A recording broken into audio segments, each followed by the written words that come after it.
I'm gonna just, before we take the questions, I'm gonna go into a few minutes on some parenting and just really not parenting advice per se, but tips on how to have conversations with kids during this pandemic through my experience as an educator for many years, and specifically the character education program that we are doing in MAC schools across the country, alhamdulillah.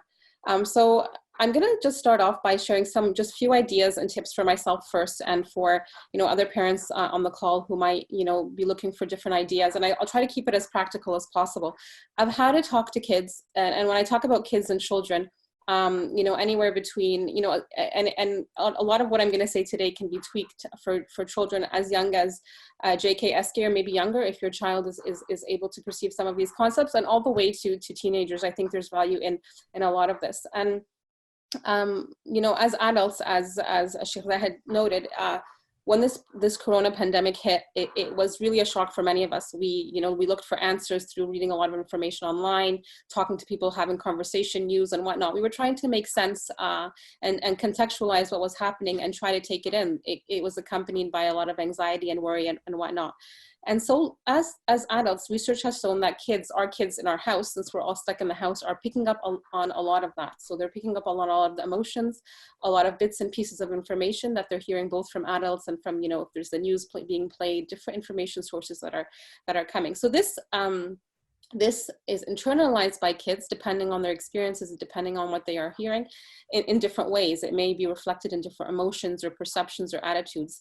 And as this goes on, as we're stuck at home, a lot of these different emotions can bubble up in different ways. So I wanted to reflect on how we can have conversations with our kids, and what kind of tools we can use to ground them in something meaningful. And I'm not going to give just general parenting advice or things that we can do as parents, but the lens that we're going to look at is our Islam or our deen, or more specifically our connection with Allah subhanahu wa ta'ala. If we prepare our kids to respond positively and effectively to crisis, and they see us as that example here and now, they can take that as they grow up and learn how to respond in a positive way as they grow up. So in the there was a MAC reflection that I did last week, and we talked about two big ideas. One was how to help our kids and our children center their lives around Allah subhanahu wa ta'ala, to have a Allah-centered mindset. And the second was the concept of tawakkul. So to balance this idea of reliance on Allah subhanahu wa ta'ala as well as action, the action connected with that, what we can do to support ourselves and make best use and take that opportunity, as Sheikh had mentioned, in this time of crisis. So I'm going to build on that discussion today, but I'm specifically, in the interest of time, going to look at the concept of gratitude and how we can teach our children gratitude through crisis. And when I'm talking about gratitude, I'm not just mentioning that, we're teaching our kids to say thank you or to say alhamdulillah, but on a more deeper, meaningful level. So research shows that adults who have internalized gratitude, it really impacts their well-being and success. And children as young as early teens or even younger, those who have a gratitude mindset or know how to practice gratefulness are more successful in school. They're able to be better community members. They're grounded. They're less materialistic, less depression seen, and so on. So it's a very positive thing. And this is from a research perspective. From an Islamic perspective, this is what I want to look at now. What does gratitude mean to us? So gratitude, like I said, is not just something we say, but it's something we feel. It's a feeling. It's a feeling that I am blessed, and attributing that feeling of blessing to Allah subhanahu wa ta'ala. So that I am blessed, that Allah subhanahu wa ta'ala has blessed me, and not only feeling and internalizing that, but living it, having an attitude of gratitude or gratefulness in our attitudes, in our actions, and our beliefs.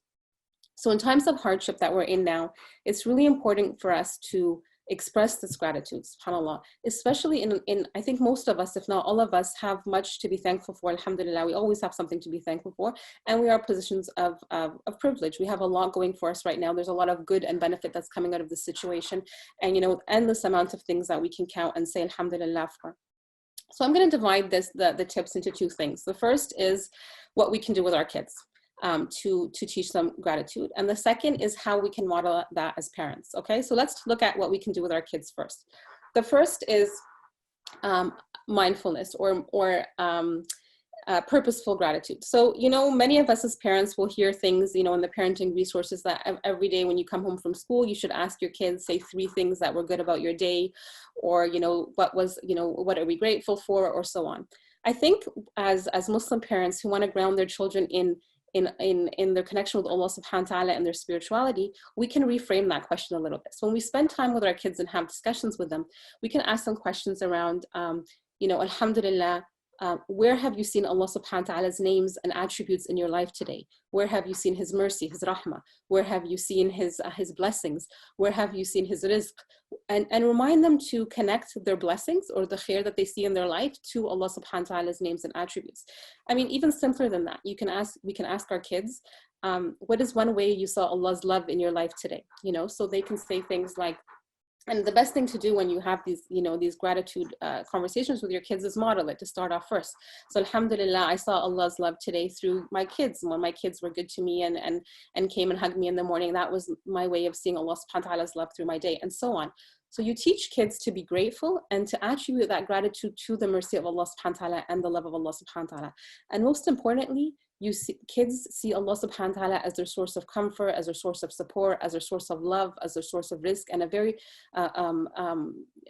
you know, their source of all strength and support during both good times and difficult times. The second thing, and so that was the first thing, mindful gratitude. The second thing is storytelling. So storytelling is a great tool for kids actually of all ages. My kids are getting older now and they still love having, you know, a bedtime story. And telling you, it doesn't necessarily have to be from the seerah, but if we do stories of the prophets or from the seerah, it's really important to connect those stories to real life examples that the kids are going through. So reflect on the Prophet ﷺ and his experiences and the difficult times he did and how he reacted and how he was grateful to Allah subhanahu wa ta'ala. Tell about your own stories or stories from your own family where gratitude and gratefulness to Allah subhanahu wa ta'ala was very evident, and so on. The third thing, which is very important, and again, you read about it a lot in you know, references that show how to support gratitude, but it's really core to our deen, is giving and helping, a service mindset. So in times of difficulty, one of the ways to react and show gratitude is to give. And we should teach our kids that. So Ramadan is coming. One of the ways we can do is donation. Is if there is, you know, a neighborhood, send, you know, notes to our neighbors and about Ramadan. Send emails or whatever to thank the frontline workers. Think of creative ways to give back to our community in times of difficulty. It first of all grounds you in doing service and doing good, as well as it makes you grateful for what you have, alhamdulillah, at these times. Most importantly, when you're doing these acts of goodness or khair with your kids, connect it to their religion. Make sure that they understand that service is part of our Islam, that Allah subhanahu wa ta'ala instructs us to give and to help others. And there's many hadith and verses that reflect that. Allah subhanahu wa ta'ala loves us to bring happiness to each other. So the good and the help doesn't have to be external to our homes, it can be internal to our homes. If we have a grandparent living in that house with us, we can support them. Younger siblings, we can help them. So the spirit of giving and service is something that's very important to foster gratitude in our kids. And so those are the 3 tips in terms of what we can do directly as activities with our kids. The second one is, how do we model gratitude? Actually, one thing I want to say, and I wanted to say it up front, is first of all, I have to acknowledge I'm a working mother with 4 kids, and I have to acknowledge, and I'm hearing it from a lot of the mothers around me, that it's difficult. Many people are saying, oh, we're staying home now, we have free time, we have, you know, more time on it, we can spend time with our family, and so on. And this is all true, but for many of us, it's actually proven to be challenging. So for mothers who are working from home, or parents who are working from home, balancing work from home hours, and then the stresses that come with that, and then taking care of kids, and if they have online learning and whatnot, and if you have younger kids in your home, mothers who may not necessarily be working, but balancing taking care of the home and the children and younger children and whatnot, it's very, very difficult. So first, acknowledge that it's hard, and try to make the best use of that by just doing small things, by picking 1 or 2 things that you're going to just tweak in your day to make it more meaningful and have these messages communicated to your kids. So how, as adults, the mothers and fathers in the home, how can we model gratitude? And I have a few examples of these. The first is, how do we react? When we hear any kind of bad news, if anything bad happens, as small as, a glass breaks in your house, right? Or as big as you hear bad news of someone falling ill, samahallah, how do you react? Your kids are watching you and seeing this. So think about it as an adult. What's the first thing you do? Do you say something that you will regret? Was the first thing you say Allah, like Allah's name, Alhamdulillah, la hawla wa la quwwata illa billah, Bismillah? How do you react in time of difficulty? So just stop and think about your reactions, because kids are learning from you of how to react in times of crisis. The second thing is, how do you react in times of goodness? Do you say Alhamdulillah? One of the hadiths, the verses that we teach the kids in the school is when anything good happens to them, they should say Hada min fadli Rabbi. And this is a very, very short but powerful statement that attributes the khair they come to the fadl of Allah subhanahu wa ta'ala, to the bounty of Allah subhanahu wa ta'ala. So do we teach our kids this?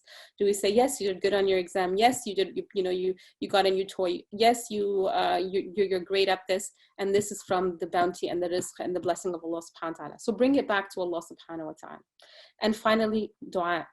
Make sure they see you making dua, that when you're in a time of crisis or difficulty, your reliance is to Allah subhanahu wa ta'ala. I'm going to give you two examples from my own life. So last week, my father got sick, and my kids saw that I was very, very stressed. And, what's wrong, mama, what's going on? And I said to them, my father's sick and I'm very, very worried about him. And, and what can I do? I said, like, alhamdulillah, that we have a good healthcare system. So inshallah, he will be okay. And then I said to them, let's make dua. And then we were able to make dua with a larger group of family online. So I was trying to teach them the best I can in that moment of difficulty to move towards reaching out to Allah subhanahu wa ta'ala in times of crisis.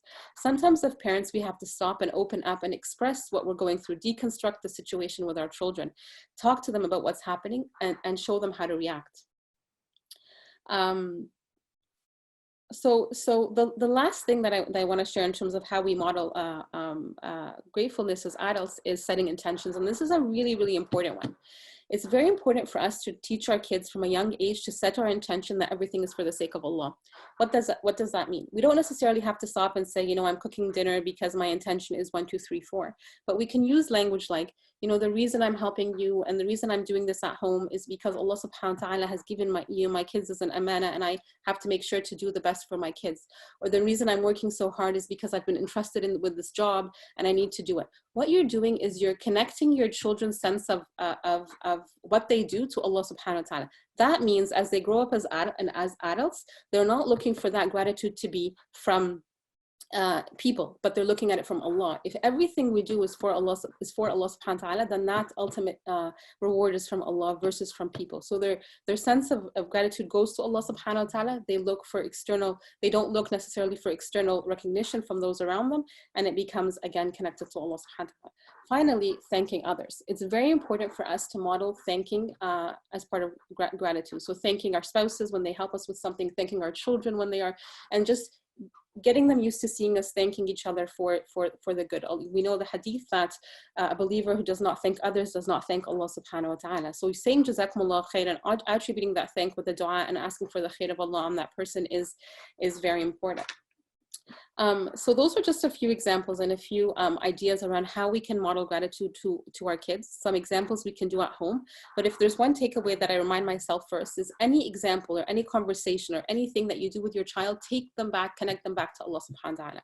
That can be as little as doing their homework, or not just their ibadah, like their Ramadan's coming, their fasting and their prayer and whatnot, but everything they do. If we connect it to Allah subhanahu wa ta'ala through His love and mercy and the purpose of what they do, the intention to Allah subhanahu wa ta'ala, it will ground them in something much more meaningful and really their purpose of life, so that when they grow up as adults, they are prepared to face the world in a much more solid spiritual way, inshallah. Jazakumullah khairan.